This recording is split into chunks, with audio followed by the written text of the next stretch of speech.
Another thing that people are always concerned about when they ask about critical thinking is whether it is a skill or a set of attitudes or dispositions or habits of mind. And my answer is neither. Critical thinking uses skills, but it's a process. Critical thinking draws on attitudes, and those attitudes impel us to apply those skills, but critical thinking is the process. Now, a lot of you are fully aware that when we explain things to each other, we human beings, we generally fall back on three fairly paradigmatic approaches. And this is important to us because if you're going to measure students' critical thinking, it's important to understand how students do in fact think and how they explain things to one another. One of the approaches that we enjoy using is empirical reasoning. You're familiar with that. You understand how the sciences work. We gather data, we have formed a model, we have a hypothesis, we use the data to see if we can ideally disconfirm the hypothesis and grow our understanding by always not only falsifying but expanding our knowledge. You're aware that we also enjoy many explanations in our lives that are ideological. Paradigmatic of ideological reasoning might be our explanations to one another of our political points of view or our religious beliefs, where we start from principles and reason downward to their applications. And the one I think that all of us enjoy the most, because it's in fact, frankly the most interesting and the most fun, is when we use comparative reasoning, as we do in our literature, in our movies, and in our explanations to one another, when we help a young person understand something by saying, you know, it's like this, or we help a colleague understand something by saying, your experience is similar to my experiences that I had in this other situation, and we use models and metaphors. Now, each of these has pluses and minuses, which I'm not at the moment going to go into, but it's important to know that we use all three of these constantly, almost every day. Every academic discipline uses them, but some disciplines stress one more than the other. Okay, so now we're at the crux of the matter. Why should we test for critical thinking? Because in so much of life, it's important that we measure what we value and that to understand that we will get what we measure. I want you to take a moment and to reflect on things that we measure that many people thought were not measurable just 100 years ago. Air quality, the effectiveness of medications, the degree of the capacity of a military group to saturate and convert the minds and hearts of an indigenous population. The number of atoms in a molecule. These were all important things. And what I've always wondered, and I've been wondering for more than 40 years, is why we teachers don't measure what we value with as much precision and care as our colleagues in other fields. Why do we as teachers feel reluctant to apply valid objective measurement when it is such an empowering tool? I want to share with you some of that power so you can understand what I'm talking about. The California Critical Thinking Skills Test, as I suggested, was made public in 1990. Just to give you a sense of how this particular test works, it's probably a very familiar kind of test for you. The students are given a number of scenarios. The scenarios supply the content knowledge and the context, and the scenario usually ends with a question, and then the students are given a number of options to consider, and their task is to reason to the best choice from the options offered. Some of the questions ask the students to interpret. Some ask them to analyze, some ask them to evaluate, some ask them to draw inferences, some ask them to explain. In every case, a student will do well if they're metacognitive and mindful, and if they try to understand what the question is they're being asked, rather than jumping in impulsively and just picking one of the answers. There are many versions of this test because there are many contexts that people like to use it in, especially at the college level.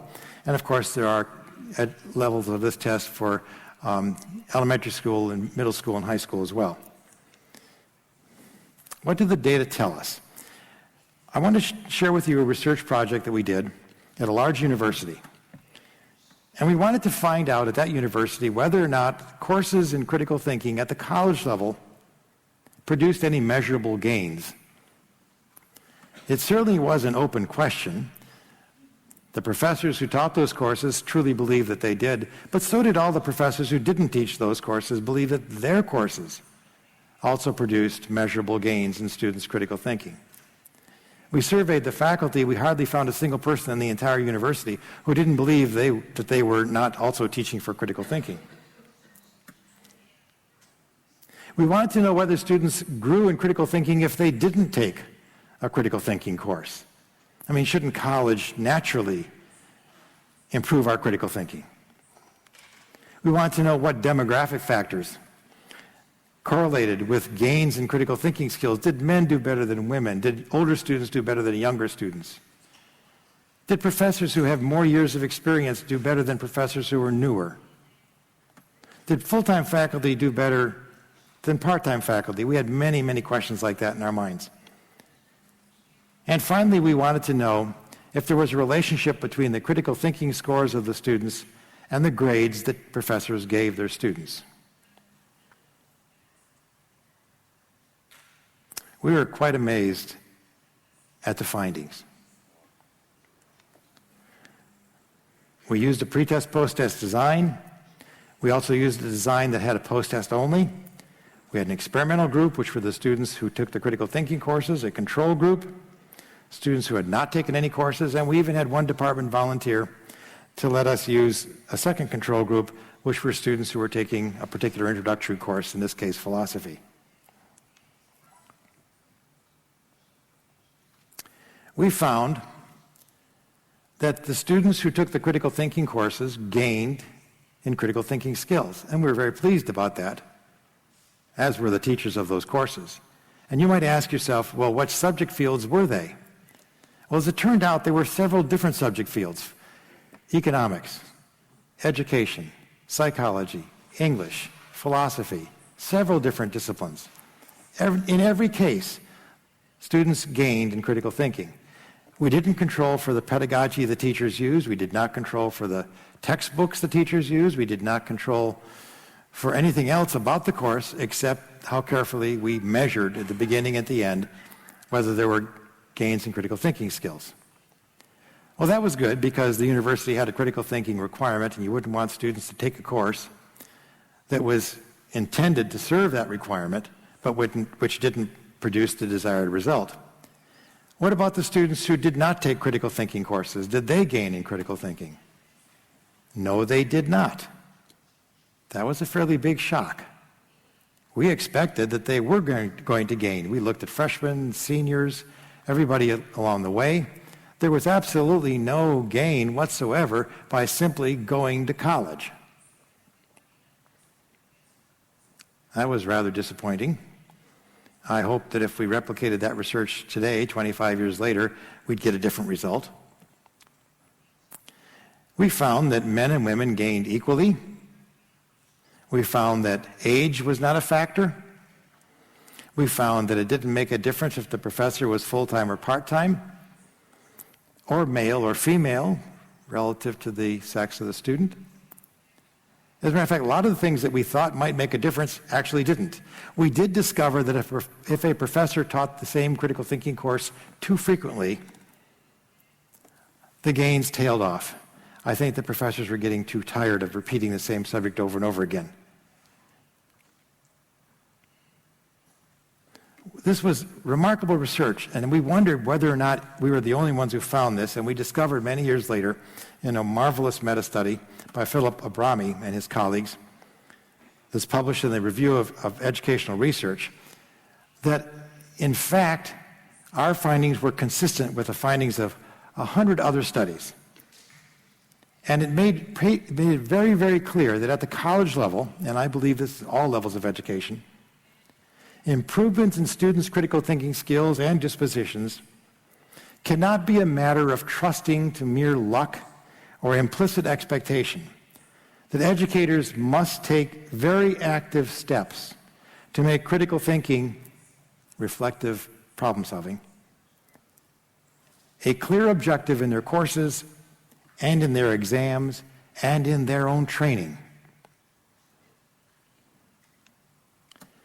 You know the active learning strategies. My colleagues here at the conference are talking about these in different vocabularies, but I see a lot of commonality. Many of my colleagues have mentioned that asking good questions that trigger critical thinking skills is an important pedagogy. Asking students to analyze, to evaluate, to infer is a much better approach than simply asking them, what do you think? Or what do you feel? Assignments that support positive habits of mind, which I'll talk about in a moment, important part of the strategy. Maybe most important, examinations that the teachers develop that genuinely task the students to engage in well-reasoned and reflective responses, an important part. We get what we measure. And how we as teachers and professors behave.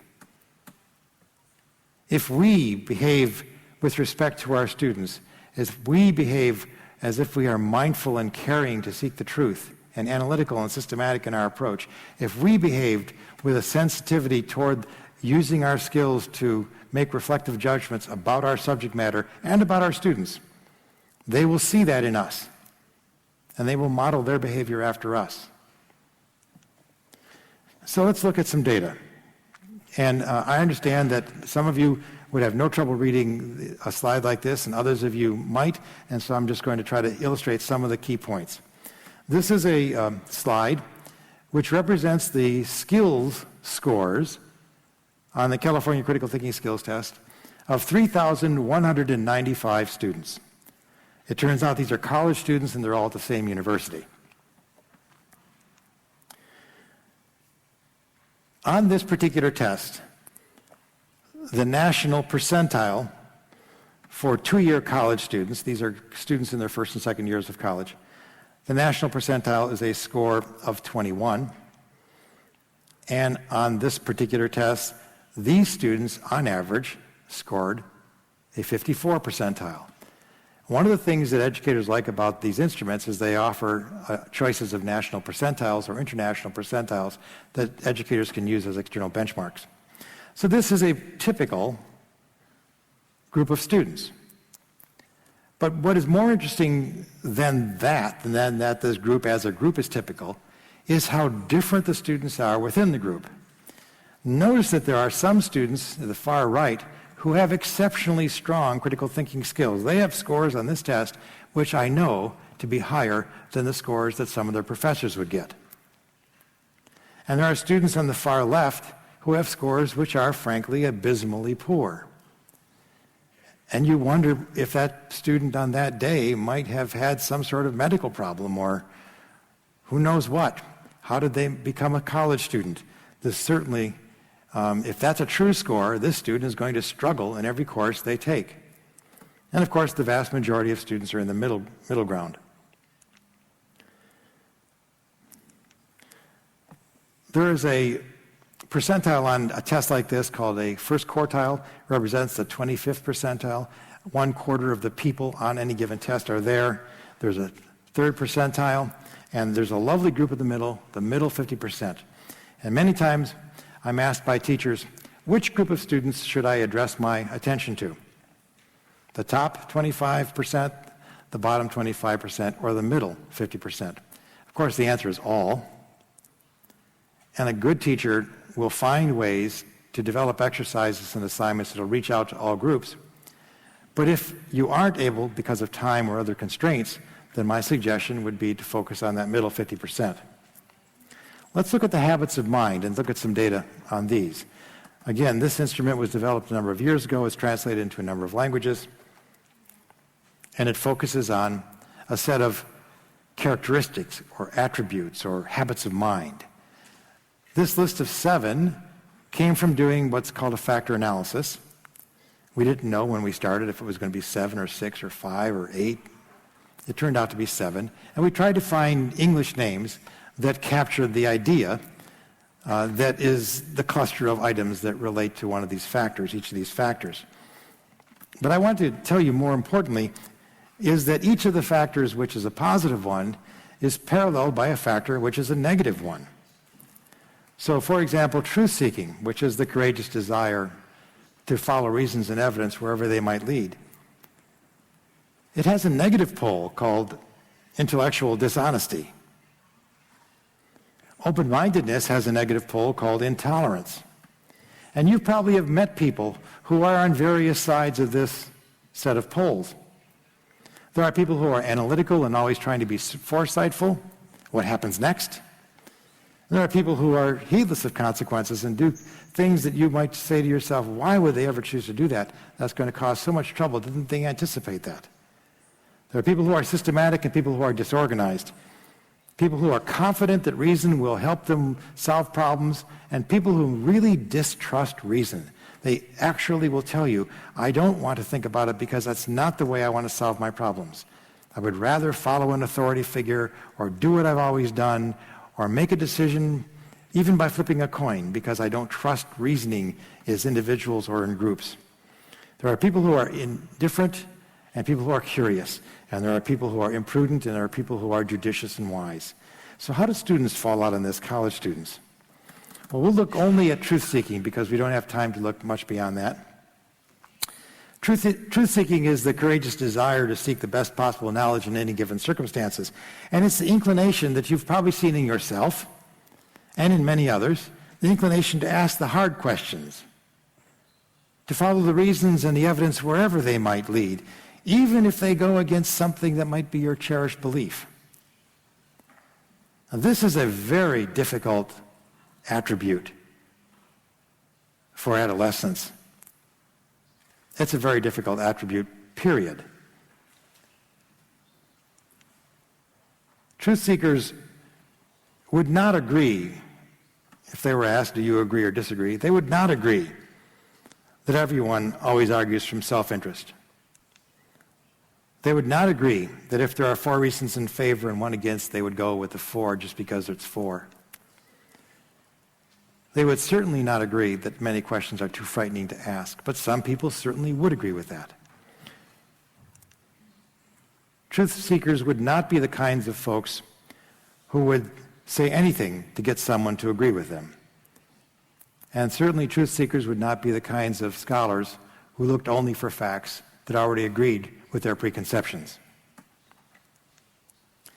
Here's a look at a group of 17 and 18-year-olds, college freshmen, at a university in the United States.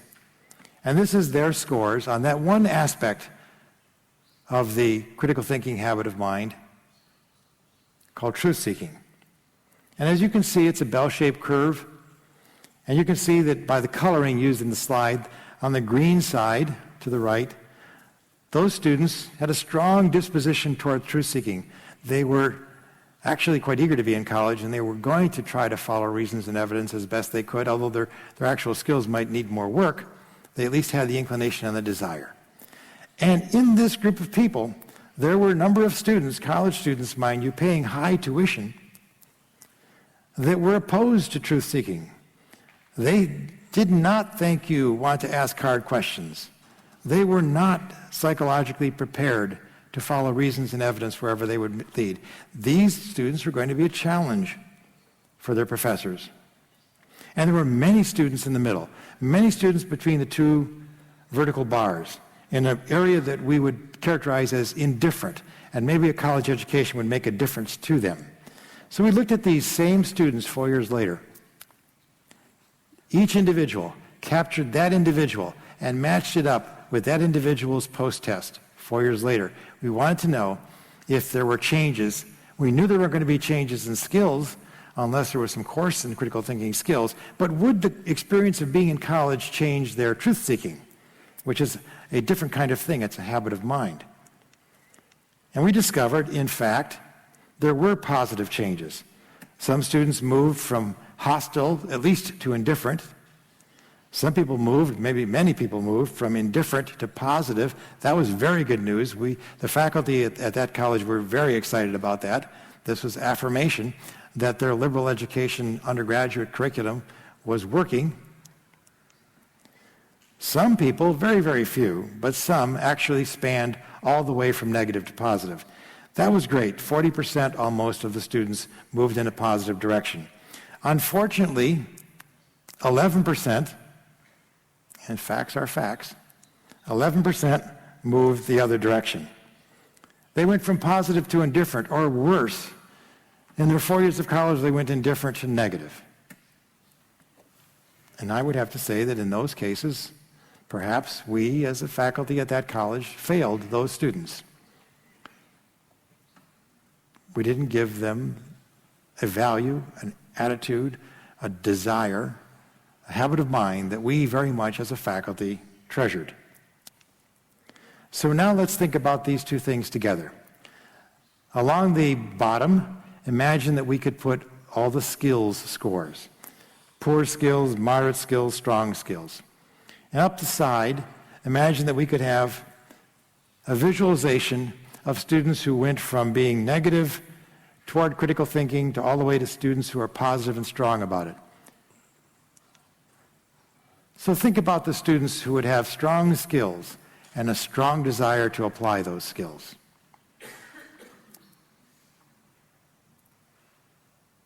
They would be wonderful students. You might be one of those kinds of students, one of those kinds of teachers and faculty members. Eager to learn, courageous in your questioning, systematic, organized, and very skilled at digging out the knowledge and expanding your repertoire of understandings and applications. Almost as if, for a teacher, we could get out of the way, because those students will learn. And all we need to do is guide them a little bit. Maybe hire them to assist us. Then there are students with strong dispositions and moderate skills. This is still good. We can develop those skills. The skills are the easiest things to develop. The characteristics and the habits of mind are more enduring and more difficult to develop. We can teach the skills. All kinds of research shows that. Then there are the students who really are sort of ambivalent, perhaps even a little bit on the negative side, dispositionally, and they have moderate skills.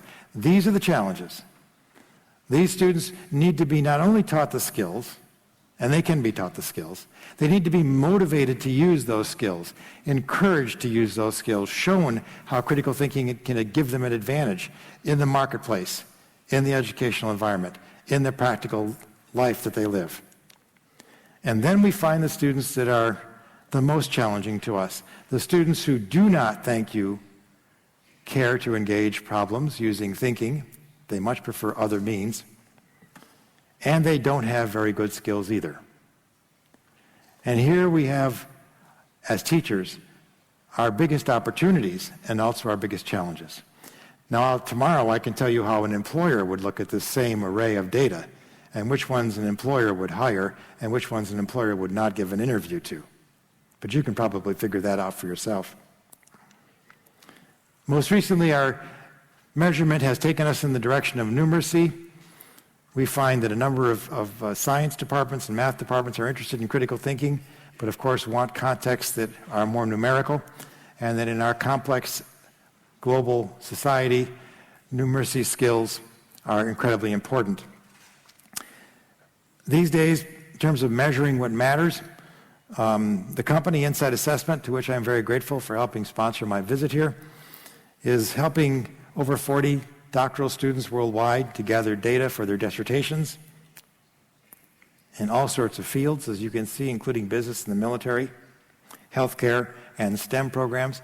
A number of funded researchers using NSF and NIH funding, which is a very competitive funding in the United States, are also using these tools, as are a number of faculty members and businesses who are using it for internal sorts of purposes, everything from admissions to program evaluations. Well, you know, I've talked a little bit about what we should do as teachers, and I know other colleagues have. I thought maybe I would present a list of things we should avoid if we could help it. And I think you probably could make this list as well as I. All the things we could do wrong as teachers and we should try to avoid. Relying on rote memorization, treating opinions as facts, you know the list. Assuming that any group of people is incapable of thinking, we could not be more wrong if we make that false assumption. Or attacking those who disagree.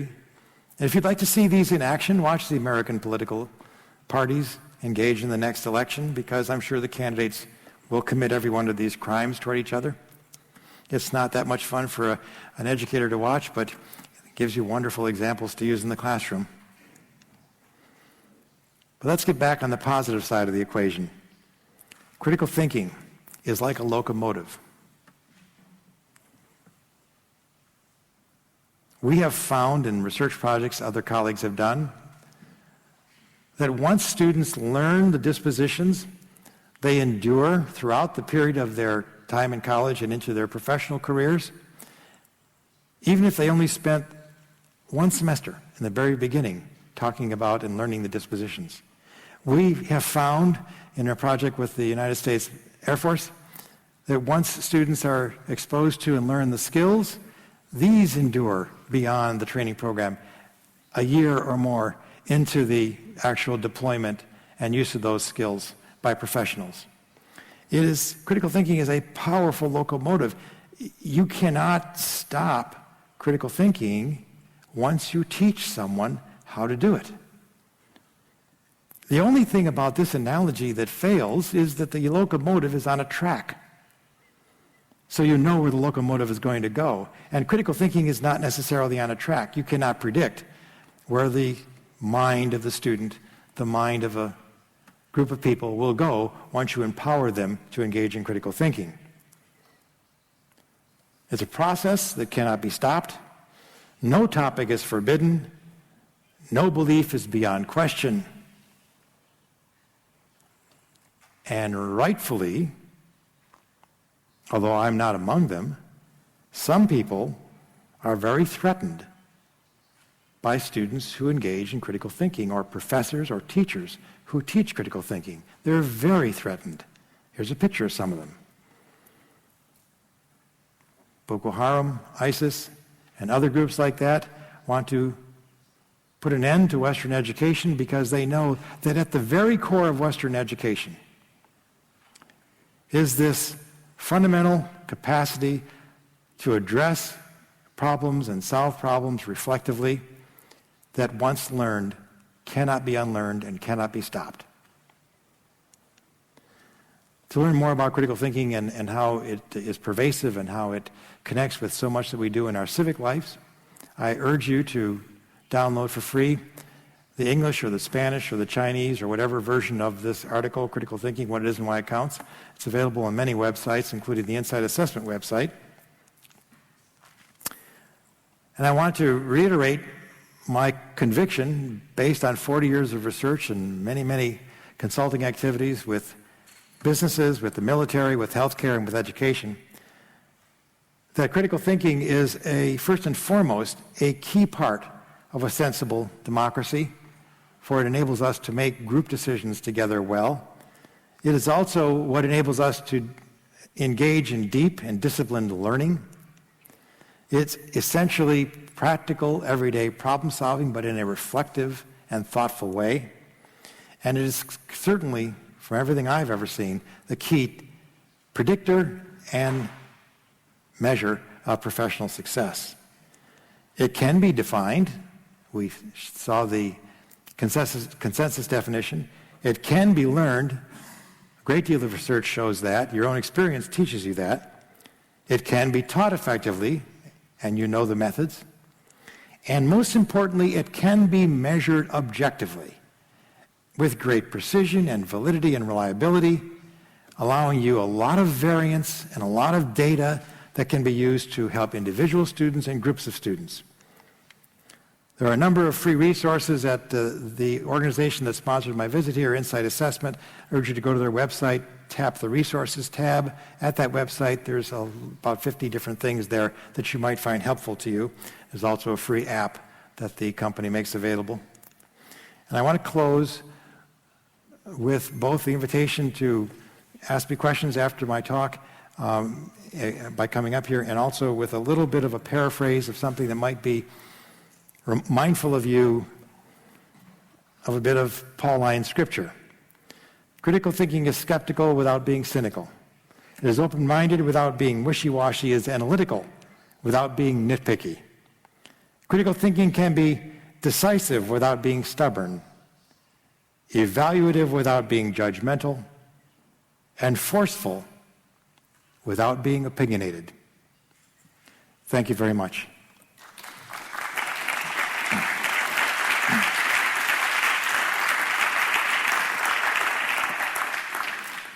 Again, if any of you want to come down and have questions, that would be fine.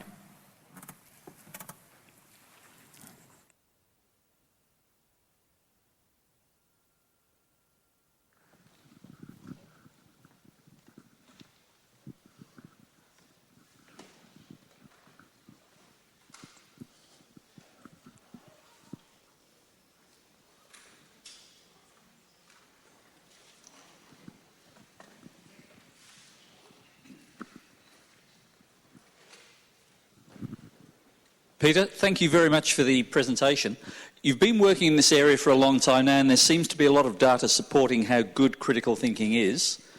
In your opinion, why is it so difficult to get critical opinion into the world or the realms of politics and business? I think politicians and business people might fall into two groups. I might oversimplify. There are the people who have succeeded and they don't know the source of their expertise. And I think this group, in various stages of their careers, did use critical thinking and did reflect on their experiences, and their expertise is born of pattern recognition and an ever broader sense of list of experiences with ever refined nuances of difference between them. So let me give you as that example the expert diagnostician, the expert business person, the leader, who can recognize the pattern in a situation and respond to it quickly, but it's built on layers and layers and layers of thoughtful and reflective experience.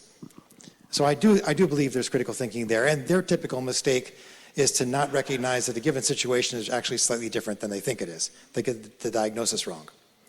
Then there is a group who is afraid of critical thinking, who literally cannot get past their ideological mindset. This is what I was taught to believe, this is what my parents told me, my church told me, my whatever, and I live by that dogma, and if you raise a question with me about that, I will attack you or try to humiliate you or try to destroy you, because what's really happening is you're poking holes in my little mental glass house. And I am terrified that all of my beliefs will fall apart. And I will put, there's one more group. And there's the third group is probably a small group, but we should mention them just to be fair. There's a group of very cynical people, and they run political campaigns, and they don't believe that voters are thoughtful, and so they use wonderful critical thinking to find ways to deceive us. I don't admire that group, but I have to give them their due, because they have a problem, and that is how to gain votes. Thank you for that wonderful question.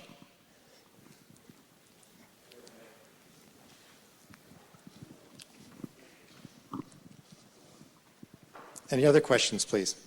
Yes, thank you. Thank you for your presentation, Peter. You mentioned in your presentation that there's improvement in critical thinking skills by having a sort of a standalone critical thinking program. Another speaker here at this conference explicitly contradicted that by saying that it didn't work and it had to be integrated. And I'm just wondering whether you could elaborate on that a little bit for me. Well, my approach would be to use data. And the Abrami meta-study demonstrates that critical thinking can be taught in standalone programs. So for me to say it can't be done would be to fly in the face of the data. But this is, for me, a both and, not an either or. Critical thinking gains can also be achieved in courses that are, and programs that are part of the regular curriculum, of a high school or college or grade school, if the instructors engage the critical thinking skills, support the critical thinking habits of mind, and use assignments and examinations that require students to apply critical thinking in order to do well in those courses. And we've seen data of those on that too. So to me, it's a false dichotomy. It mostly becomes a practical question of whether or not a teacher or a college or a school can afford to mount a separate program or wants to integrate it. One last thought. It doesn't get integrated just because you say you're going to integrate it. You really have to do something transformative with the pedagogy and the assessment to make it work.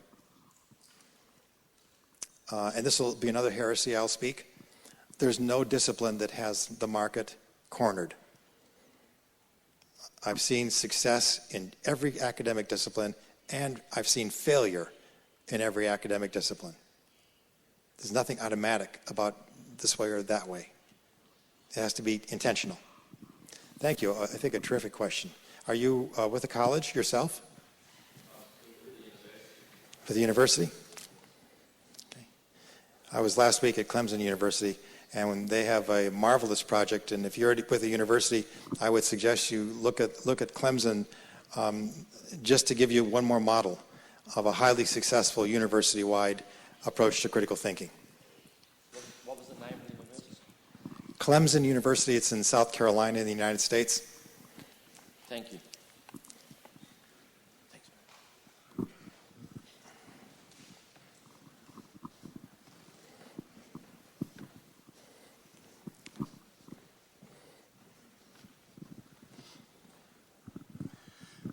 First of all, thank you very much for your intervention. One of the common themes or current themes here in this conference is how to teach kids how to think better. And one of the tools they must obtain is self-assessment. You've been talking a lot about data you gathered, about how critical thinking is infused or how it is obtained by the students and how it evolves over the years. Is there a way to teach kids, in my case I teach high school kids, is there a way to teach them how to self-assess their critical thinking abilities? Great question, thank you. We offer self-assessment tools for free at the Insight Assessment website. One of them is the Holistic Critical Thinking Scoring Rubric. It's in several languages. And I and others who have used that introduce it to students at the very beginning of a course. It's a rubric. It can be applied easily to written material, to group projects, to conversations. And students acquire the language of critical thinking and the capacity to begin to evaluate it. You as a teacher would have to guide them, helping them see this is very good, this is very bad, these are in the middle. But once they have a tool like that, developmentally, it is a phenomenally powerful tool. There are also available in various textbooks, my own and others, self-tests and things like this that you could score immediately and just look at. That app that I mentioned from Insight Assessment. But I think you're on the right path. Developmentally, self-assessment from the very beginning is really the key, because you're measuring it, it's important to you, you're helping them understand it, they're going to try to give it to you. It reminds me of a coach teaching soccer or football. Let's do this, let's do the drills, and I'll let you know how you're doing, and we'll move forward and have a better and better season from the very first day, because I'll help you evaluate yourself in all the drills. Thank you.